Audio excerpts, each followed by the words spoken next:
Welcome, all of you, in the name of Jesus. We want to exalt His name. We want to magnify His name. Hallelujah. Shall we spend a little time just exalting and glorifying His name? Hallelujah. We just thank you, Lord. We just thank you, Lord. We just thank you, Lord. Hallelujah. We just thank you, Jesus. We just thank you, Lord. Thank you, Lord. There is power in the name of Jesus. There is power in the name of Jesus. There is power in the name of Jesus to break every chain, to break every chain, to break every chain, to break every chain, to break every chain, to break every chain. There is power in the name of Jesus. There is power in the name of Jesus. There is power in the name of Jesus to break every chain, to break every chain, to break every chain, to break every chain, to break every chain, to break every chain. How great is our God! Sing with me, how great is our God! And all will sing, how great, how great is our God.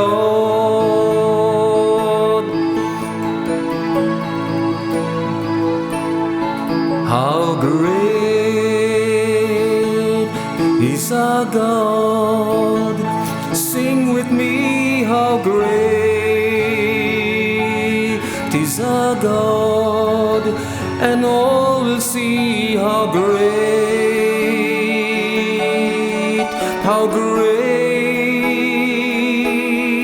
is our God. Hallelujah. You're the name above all names. You are worthy of our praise. My heart will sing, how great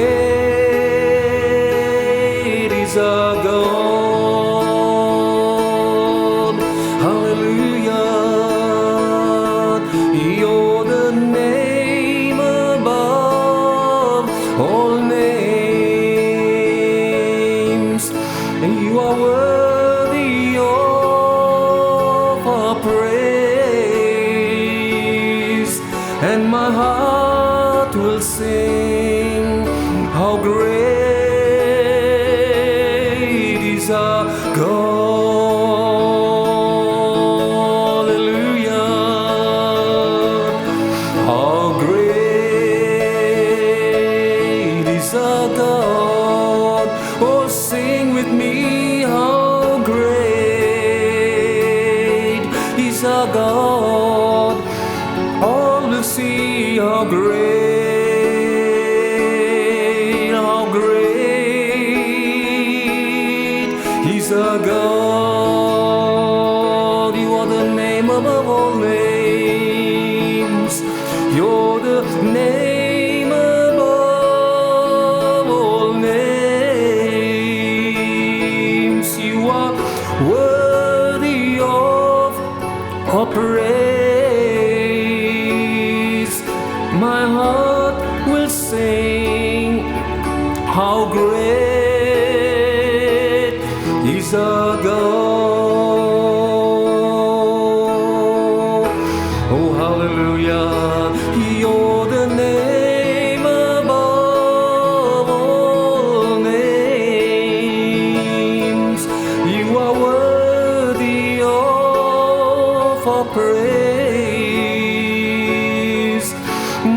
heart will sing how great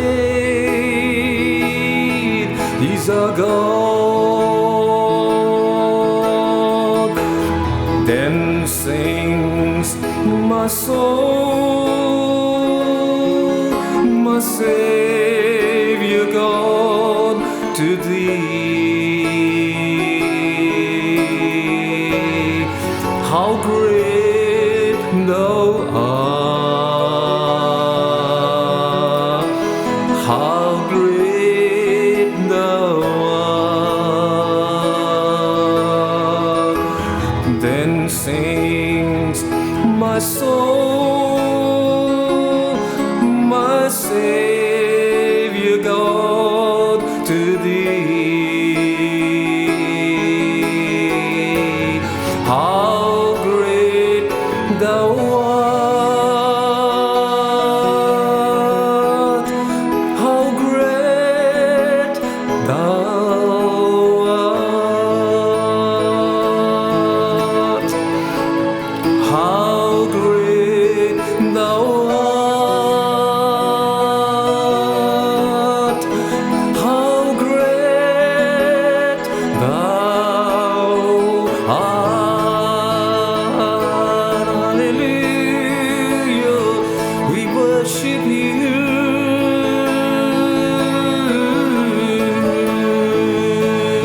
Glorify your holy name, Jesus, the name above all names.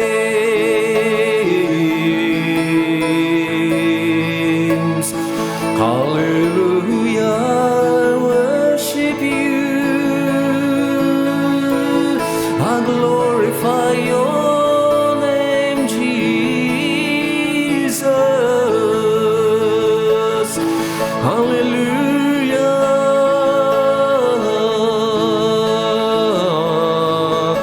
Shenderera maya moshiriera nanando, kuriera masira mamayan. Hallelujah. Exalt your name, Jesus.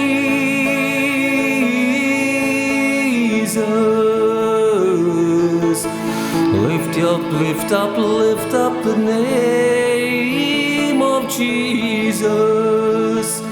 Hallelujah.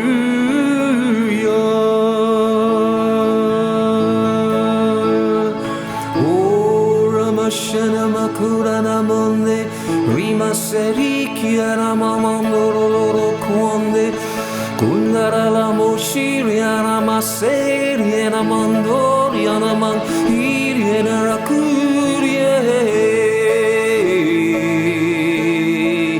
Hallelujah.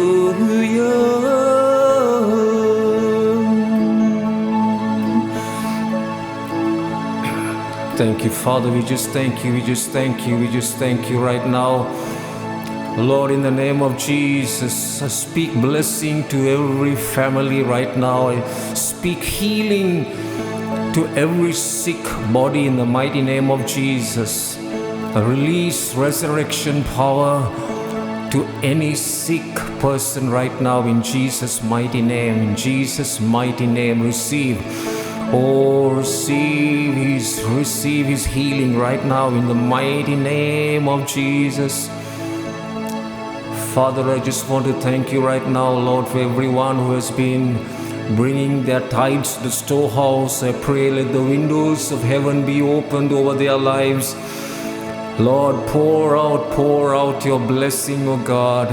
You will prove your word. You will prove your word even as they are obedient to your word, Lord. Father, we once again pray blessing and we pray with thanksgiving, Lord, in accordance to your word. As you have said, O God, to pray for our leaders. We pray for them, we uphold them, grant them wisdom. We thank you for their lives, O God. We pray blessing upon them in the mighty name of Jesus, Lord. Amen. Amen. Hallelujah. Thank you, Lord. Amen. I want to speak to you this morning about being a good steward of the gospel. And according to the Bible definition of a steward is someone who has been entrusted with something that belongs to another. We have been entrusted with the gospel, and I believe because God trusts us that He entrusts things to us. And the Bible also says that a steward needs to be faithful, right? Now in the book of Philippians, we find the word gospel is used several times. So we want to get into the book of Philippians and chapter 1 and study chapter 1 and how to be a good steward of the gospel. Philippians chapter 1 verse 3 tells us, Paul writes these words and he says, I thank my God in all my remembrance of you, always in prayer of mine for you all, making my prayer with joy, for your fellowship in the gospel. That's the first mention of the word gospel. From the first day until now, being confident of this very thing, that he who began a good work in you will complete it until the day of Jesus Christ. The first area of being a good steward of the gospel is called fellowshipping in the gospel. And the Bible tells us that Paul was so happy with these people because he was praying with joy. They were not a burden to him. And the reason being their continuity, faithfulness in fellowshipping in the gospel. Now the gospel is the good news, right? The gospel is the good news. This is the good news. It's the good news of the kingdom of God. It's the good news of the grace of God. It's the good news about Christ, the Anointed One.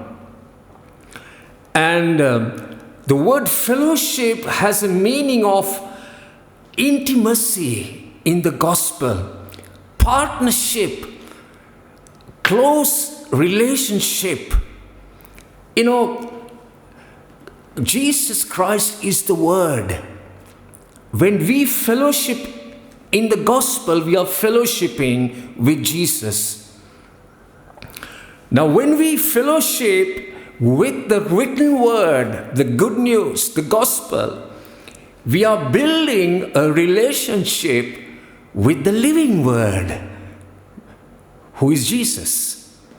When we fellowship with the written word, we are getting to know and coming into closeness with the living word, with the Lord Jesus Christ. So we can have fellowship with the word, right? The word speaks to us and then we speak to the word. Hallelujah. Holy Spirit, what does this mean? Please tell me. We are speaking and then the Holy Spirit begins to speak to us through the word. You can have beautiful fellowship with God, you know, around the word. And when we fellowship with the good news, we become actually like Caleb and Joshua. You know, the rest of the spies brought an evil report, but Caleb and Joshua brought the good news. They brought a good report.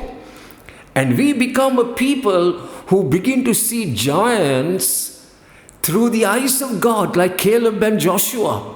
They saw giants, but they saw giants through the eyes of God. And when you fellowship with the gospel, the good news, you begin to see and view things through the eyes of God. Now, what really happens here is, when you read down in Philippians chapter 1 and verse 6 tells us, being confident of this very thing. There is a confidence that's going to be built up in your life when you fellowship with the gospel. When you have fellowship in the gospel, there is a confidence that's going to be built up in your life. And that confidence is like this. And you begin to say that he who began a good work, as you spend time in the gospel, you begin to see the Lord is doing a good work in your life. That God is doing a good work in you. God is good, and there is an ongoing work being done in your life. And it's a good work. No matter what you're going through, no matter what you're facing in life, no matter who is treating you badly, but when you spend time fellowshipping in the gospel, your spiritual eyes begin to get opened, and you begin to see how the Lord is doing a good work in your life. And it says that he will complete it until the day of Jesus Christ. And what begins to happen is that you begin to see the divine purposes of God in your life. Confidence enters your heart, and you know that God is at work in you. And creating something and bringing forth something good in and through your life. You also begin to understand and he will never give up on you. It says that he will complete the work he has started here in your life, which means God will never get tired of you, and he will not stop halfway. His work is continually at work in our lives when we are continually fellowshipping in the gospel. So notice in the book of Philippians chapter 1, Paul was thanking the people because for their fellowship in the gospel from the first day until now. There was a continuity in the gospel, and because of that there was a continuity in what the Lord was doing. The good work that the Lord was doing in their lives was not hindered, obstructed in any way because of their devotion to the gospel of the Lord Jesus Christ, right? They were good stewards of the gospel of the Lord Jesus Christ. Like the two disciples when they were, on the road to Emmaus, and Jesus met them, and Jesus started to open the word to them. And of course they didn't recognize him, but later on they said, when he was speaking to us, did not our hearts burn within us? There was a burning. Every time you fellowship with the gospel, there is a fire. There's a fire. There's a passion. There's a fire being lit up in your life in the name of Jesus. The second time that the word gospel is used, and the second way that we need to be a good steward of the gospel is found in Philippians chapter 1 verse 12, where Paul says, but you should understand, brothers, that the things which happened to me have fallen out rather to the furtherance of the gospel. It's talking about the advancement of the gospel. See, when you fellowship with the gospel, you're going to be a person who's going to advance the gospel. Hallelujah. And Paul is talking about furtherance of the gospel. And you and I are called to advance the gospel, to be a good steward of the gospel. The second thing is we need to advance the gospel. Now, where is Paul? He's in prison. He's guarded by imperial guards, which means the cream of them. And he's chained to a Roman soldier 24 hours a day. And every new guard, there's a new guard every 6 hours. And this was an opportunity for Paul to advance the gospel even in a terrible negative situation. And every guard, I believe, heard Paul's testimony and the good news. Right? Paul was a good steward, right? Releasing the good news. What is the good news? Jesus came to heal the brokenhearted, to set the captives free, to open prison doors, to cause the blind eyes to see. And each guard would have been hearing Paul's story and his testimony. And the Bible tells us an important thing, that in 13th verse, that it came and it has become known throughout the whole imperial guard and to all the rest that my imprisonment is for Christ.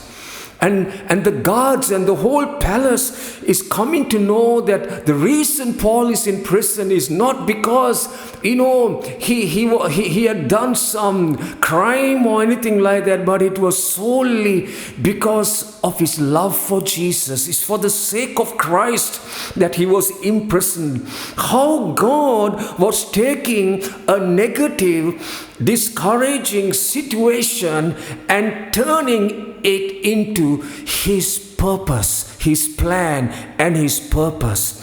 And here we find Paul was not in self-pity, but in the prison he was advancing the gospel.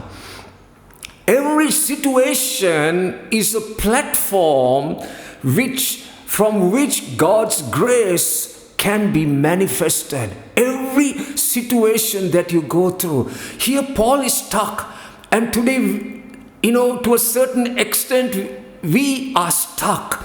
But in that place, there's an advancement of the gospel. And not only that, the Bible tells us that in Philippians chapter 1 verse 14, not only were the guards were getting saved, the people in the palace were getting saved, because Paul, in the midst of a negative situation, was advancing the kingdom, was advancing the gospel by maybe sharing his testimony. And Philippians chapter 1 verse 14, most of the brothers, having become confident in the Lord by my imprisonment, are much more bold to speak the word without fear. In other words, when they saw the steadfastness of Paul, when they saw his love for Jesus, burning, brightly in that prison, and when they saw his faithfulness to the Lord, when they saw his ministry inside the prison and releasing the good news, the Bible says the brothers became bolder. And Paul's life was a really something that, was an example to them. And they began to speak the word with boldness, and in the midst of problems. And but most of the brothers, which means there were a few brothers who stumbled because of Paul. There are so many weak Christians. They stumble because another Christian has stumbled. And they say, why did this happen to sister so-and-so? Why did this happen to brother so-and-so? Their eyes are on people. And when they fall, they have 1,000 questions. And they fall and they doubt God. But here these brothers, their eyes were on Jesus. And when they saw Paul's faithfulness in the midst of the storm, in the midst of this situation, they became bold. And do you know that the greatest testimony in your life is when you're going through a storm, and when people see your steadfastness, when people see your faith, when people see your commitment, when people see your zeal, that is a powerful testimony. Hallelujah. That is a powerful testimony when they see your life. Now, the third thing that we find is the third way that we need to be a good steward of the gospel is found in Philippians chapter 1 verse 16. And here Paul is talking about defending the gospel. So we fellowship with the gospel, and then out of that we advance the gospel, and then we defend the gospel. Right? Now, Philippians chapter 1 verse 16 says, the latter do it out of love, knowing that I am put here for the defense of the gospel. And Paul is saying, I have been put here, for the purpose of defending the gospel. How did Paul defend the gospel? How do you and I defend the gospel? Now here Paul is in prison, but there were a lot of things that were going around him, which were very discouraging things. And people were preaching the gospel. Some people were preaching with wrong motives. Some people were preaching with good motives. Let's see what was happening around Paul, right? Philippians chapter 1 verse 15. Some indeed preach Christ from envy and rivalry, but others from goodwill. The latter do it out of love, knowing that I am put here for the defense of the gospel. The former proclaim Christ out of selfish ambition, not sincerely, but thinking to afflict me in my imprisonment. What then? Only that in every way, whether in pretense or in truth, Christ is proclaimed, and in that I rejoice. Yes, and I will rejoice. Now this is what was really happening. Some people were taking advantage of Paul's situation. There were some people who were jealous of Paul's ministry. There were some people, believers, Christians, who were jealous of the way Paul was being used in God's kingdom. And now he is in prison, so they are taking Paul's life and bringing accusation, judgment upon him, and telling the people, see, Paul's life is not right. See, that's why he's in this situation. They are throwing mud at him. They are, gossiping about him. They are criticizing him. They are judging him, and they are trying to make themselves more important, more popular, and by trying to discredit Paul and him being in prison.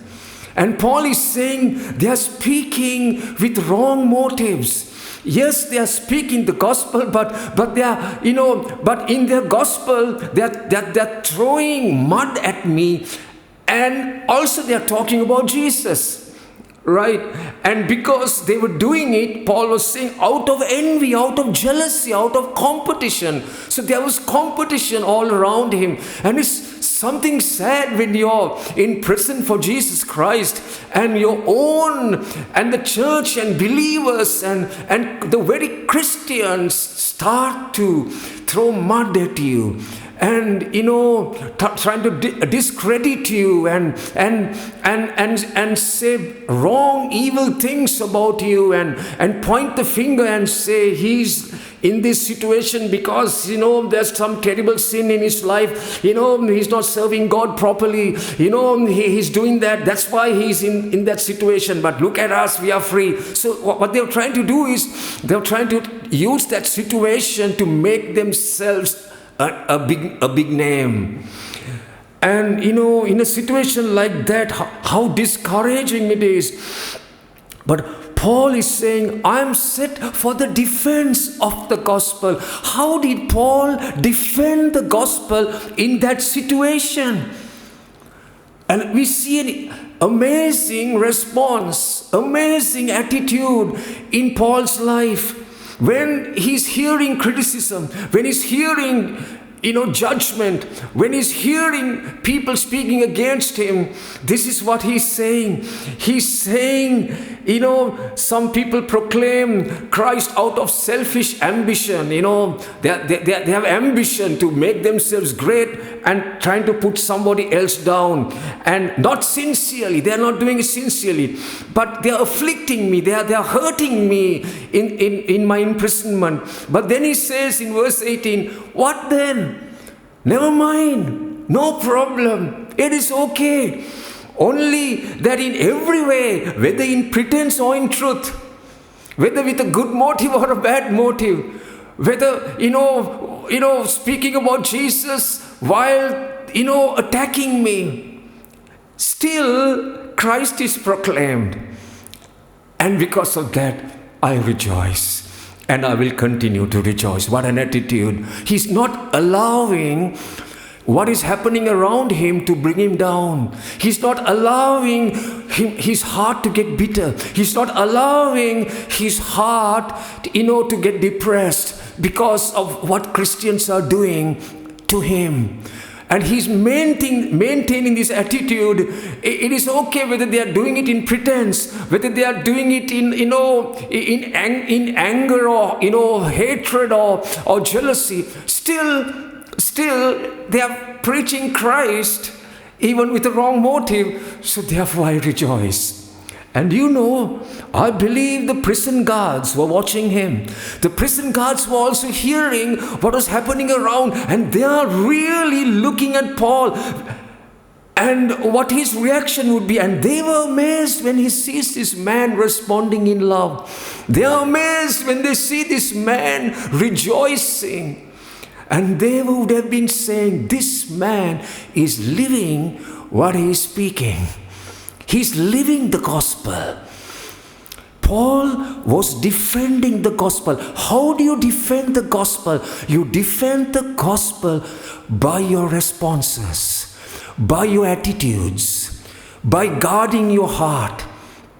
When outwardly people are attacking you and judging you and being jealous of you and speaking evil of you and gossiping about you and using you and throwing mud at you, and when you guard your heart, you're a defender of the gospel.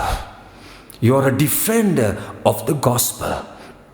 Paul did not retaliate with anger, but Paul was retaliating with love. Now there's a verse in 2 Corinthians chapter 3 and verse 3 tells us something very important. This, I believe that you and I have been called to this. And Paul says once again, and you show that you are a letter from Christ delivered by us. You are a letter written not with ink, but with the Spirit of the living God, not on tablets of stone, but on the tablets of human hearts. Such is the confidence that we have through Christ towards God. Now, Paul is saying that, that we need to be a letter that can be read by people. And our lives need to be a letter that can be read. And I believe Paul's life was a letter that could be read. The prison guards could read his life by his reactions, his responses, his attitudes, and to opposition from people, his very own people. And in the same way, God wants us to be a people, a letter. God wants our lives to be, when people see us, they can see Christ. Our lives are like a letter, written with the Spirit of God, not with ink. People can read you outwardly. They can look at you and read your life. You don't have to tell who you are and what you do and how good you are and how nice you are. You don't have to, but that can be read outwardly. It can be seen outwardly. You're a letter. You don't have to carry a letter of recommendation. You have become a letter. Because the Holy Spirit of God has written the word in your heart. When the Spirit of God writes the word in your heart, that's when you become a letter. Now, I believe that we have our weaknesses. We are all weak. Right? Every one of us, we are weak. Even Paul says, I am weak. Paul says, I am weak. But he doesn't stop there. He says, when I am weak, he says, then I am strong. What does he mean by that? He says, when I am weak, I am strong because I am looking in to the one who can make me strong, and that's the Holy Spirit of God. The Holy Spirit of God is identified as your helper, as your strengthener, as your comforter, right? As your teacher. The Holy Spirit of God is your helper in your area of weakness. So Paul also was a weak man. Don't think that if he was strong, he says, in another place, he says, I celebrate my weakness, he says. I rejoice or celebrate my weakness. For when I am weak, I sense more deeply the mighty power of Christ living inside of me. See, in your life resides the Holy Spirit. In your life resides the grace of God. What is the grace of God? Divine enablement. Divine enablement to do what you cannot do in your own strength. Paul did not have a different Holy Spirit. Many Christians, they say, I am weak. You're strong. You can obey God's word so easily. I am weak. I am a weak person. But brother, you have the Holy Spirit living in you. Yeah, but it's true. He's there, but but I'm weak. Yeah, but you have the grace of God living in you. Yeah, that is true. But I'm a weak person. So they magnify their weakness. And they give an excuse why they cannot obey the word. I am weak. Yes, I am weak. Many other times where I cry unto the Holy Spirit and say, Holy Spirit, I have to obey this word. Help me, strengthen me, give me energy to do it, Holy Spirit of God. Grace of God, release this word. I'm struggling to put this word into action. Please let the grace flow, and the grace begins to flow. Paul didn't have grade 1 Holy Spirit and you have, grade 3. Paul did not have grade number 1 grace and you have grade number 3 grace, poor quality grace and poor quality Holy Spirit. We have the same Holy Spirit. Yes, we are weak, but we don't put our weakness and to give an excuse why we cannot obey God. That means we are just belittling the Holy Spirit living in us. We are just ignoring or belittling the grace of God that is in us. But thank God, it says that the Holy Spirit wrote the word in their hearts and they became a letter that could be seen by people. What I'm trying to say is this, that Paul's life was a letter. He was defending the gospel because the Holy Spirit was helping him, to obey God's word. Even in that situation, he was rejoicing. He was guarding his heart. He was obeying God with the help of the Holy Spirit of God. And then, and the prison guards began to get aware of what was happening around Paul. And they were amazed. I believe they were amazed because he was living what he was speaking. Living what he was speaking. Let me close with this. And then we go on to Philippians chapter 1 verse 27, and where Paul is talking about the faith of the gospel. The faith of the gospel. We have to be a steward of the faith of the gospel, or the faith. One translation says the faith that comes from the gospel. Philippians chapter 1 verse 27. Just one thing. Live your life in a manner worthy of the gospel of Christ. Then whether I come and see you or am absent, I will hear about you that you're standing firm in one spirit, with one mind, working side by side for the faith of the gospel, or the faith that comes from the gospel. Here were people who were working side by side, who were working in one spirit, in one mind, For the faith of the gospel. Let me explain that to you. They were striving together. They were standing side by side. They were wrestling together. They were joining their faith together to face one opponent, to attack one enemy, to have victory over one enemy, that is Satan. But they were joining their hearts of faith together to attack one force that was coming against them, that is the enemy. And I believe that as they were contending together for the faith of the gospel, I believe when there is oneness, when there is unity, your faith moves powerfully. Why? Because the Bible tells us that faith works, or faith is energized by love. So whenever there is oneness and unity in the church, there's a tremendous faith that is being released in and through your life. And faith is activated by love. So here were the people who were standing together, working together, for the faith of the gospel. It is like when Christians are together praying, seeking God, like they were praying for Peter, as they were, in one accord, in one mind. Tremendous faith was being released as they were praying for one purpose. And we know what happened. There was a big breakthrough, and Peter was released. And when every ministry stands side by side, both their faiths, the faith of that ministry has an impact on the kingdom of God. And that is standing side by side, for the faith of the gospel.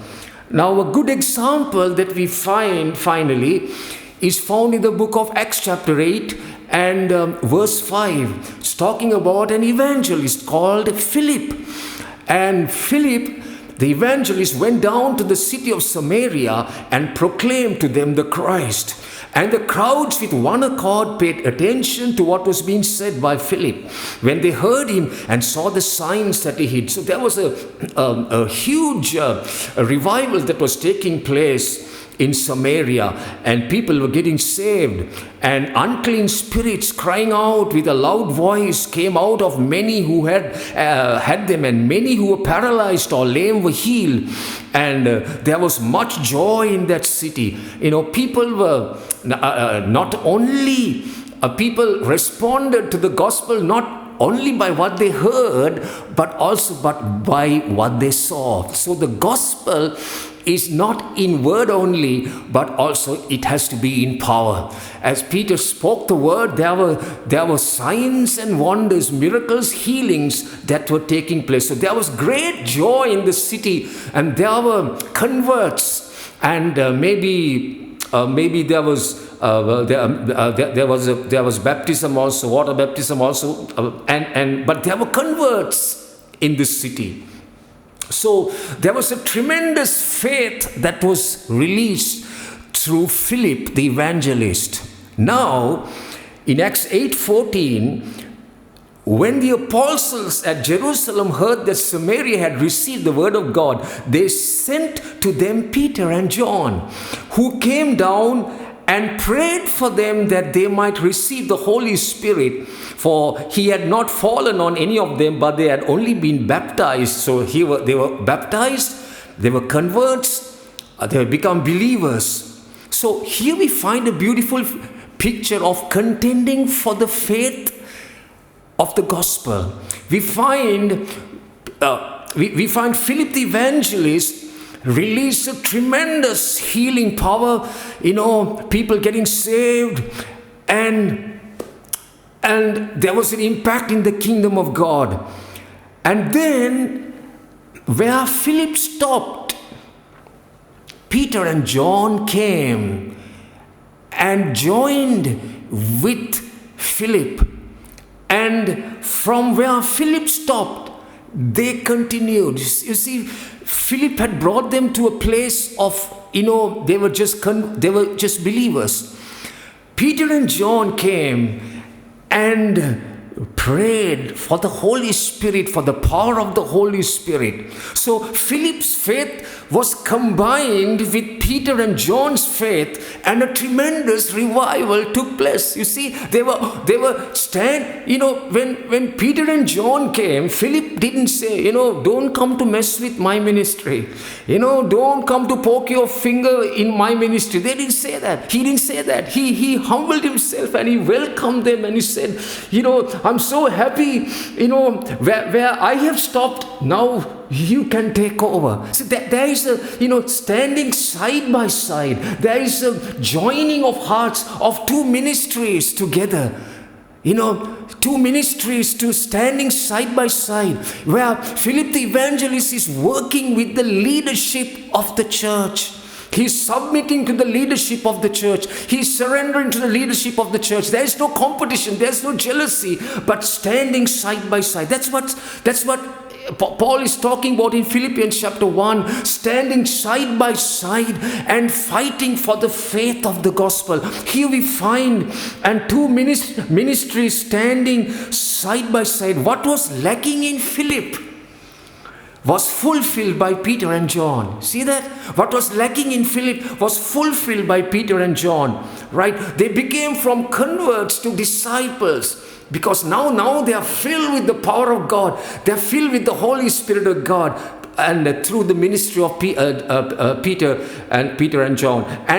And so here we find that there's a beautiful picture of, even in the church, there needs to be one ministry standing side by side with the other ministry. The ministry of evangelism standing side by side with the youth ministry. The youth ministry standing side by side, with the women's ministry. The women's ministry standing side by side with the men's ministry. Every ministry standing side by side. The Sunday school ministry standing side by side, with another ministry. It's not in competition. It is. We are all contending for the faith of the gospel. We are on one side. Amen. We are all putting our faiths together, to advance the gospel. So that as we contend for the faith of the gospel, as these people, they join their hearts together, standing side by side, the gospel began to spread and advance and make a huge impact in the kingdom of God. So this morning, God has called us to be, stewards of the gospel. The gospel is the good news. God has called us to be good stewards. Hallelujah. So it starts with fellowshipping. Be a steward of fellowshipping in the gospel, spending, fellowshipping with the word. And then you begin to advance the gospel. Because out of the abundance of the heart, the mouth begins to speak. And then you become a defender of the gospel. Your very life becomes a letter that can be read by people. And then you begin to contend or fight for the faith of the gospel. Hallelujah. Hallelujah. Thank you, Lord. So, Father, in the name of Jesus, I thank you for the gospel of the Lord Jesus Christ. We have been made stewards of the gospel, O God. And even as the gospel is being released through the sound of my voice, I pray if there's anyone who is listening today and he has never known about Jesus and his death and the good news that he wants to heal the brokenhearted, set the captives free, open prison doors, and give you new hope and life. You can invite Jesus into your heart. You can say, Jesus, forgive my sins. Cleanse me, wash me with your blood. Come into my heart. I receive you as my Savior. you become a brand new person then. You become a child of the living God. And God has started a good work in your life. Hallelujah, Father. So, Father, I pray blessing upon every person. I pray that we will be good stewards of the gospel of the Lord Jesus Christ. In Jesus' mighty name. Amen. God bless you. Amen. Amen.